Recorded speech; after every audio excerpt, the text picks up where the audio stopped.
Dick Rauscher here.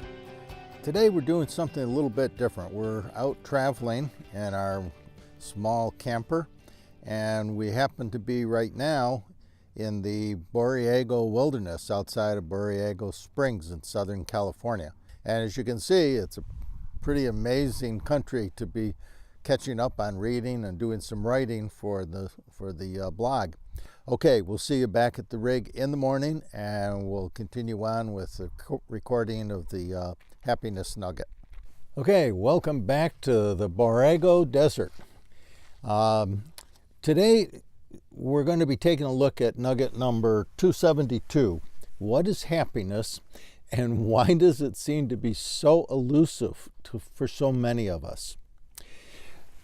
Happiness is really pretty simple if we understand that it's a byproduct, okay? And we'll get into that in a moment. First point, most people when they're looking for happiness, they're making it a goal. In other words, they're trying to get to happiness directly. They want to achieve the object of happiness, a thing called happiness. It's not. It's always a byproduct.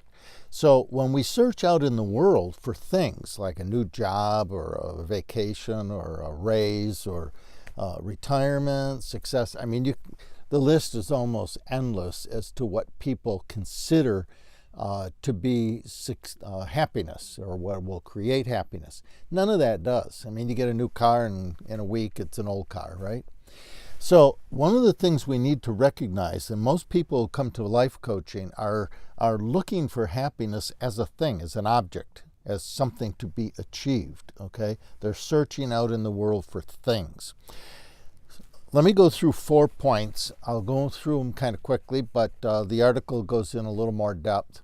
And we'll take a look at what I think are the 4 most important things about happiness, and then I'll give you a quick summary. Okay, point number 1. Pursuing happiness directly as a thing or an object is never going to work. Why? Because happiness is always a byproduct. It's the product of adding value to the world. Whoops, wind. Adding value to the lives of others, or adding value to your own life by living a life of meaning and purpose, okay?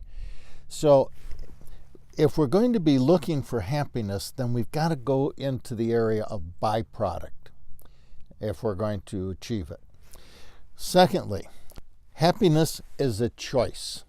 It's what we expect to see in the day. If we expect to see a bad day, guess what? You're going to see a bad day. If you expect to see problems, guess what? You're going to see problems. If you want to achieve happiness and maintain it, then you have to make the choice to always be looking for things that make you happy. Now, a lot of people will say, well, what do you mean? Give up all your goals and everything? Oh, no. Goals are really important. But it's what you focus on all day long that's really the crucial issue. And I'll get into that a little bit more in a second. Third item, stop pushing the river.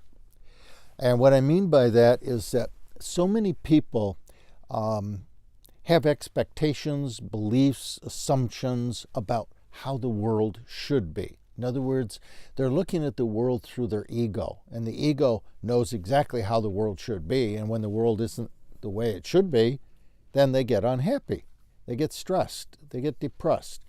So one of the primary ways of achieving happiness is to stop pushing the river. Learn to accept what is. You're not going to change it anyway. Reality is reality. It's how you approach it and your attitude. Okay, again, we're almost back to choice. What are you going to focus on?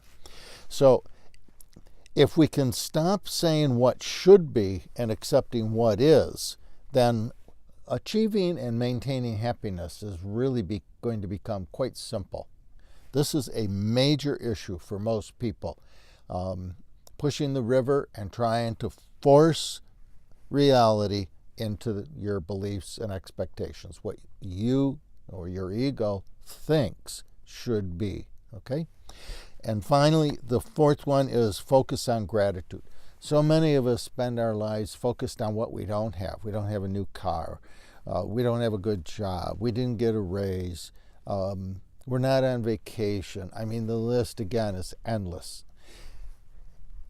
If we focus on what we do have, we'll find that we're going to eliminate a cause of unhappiness, which is a focus on what we don't have, right? I mean, it's kind of obvious.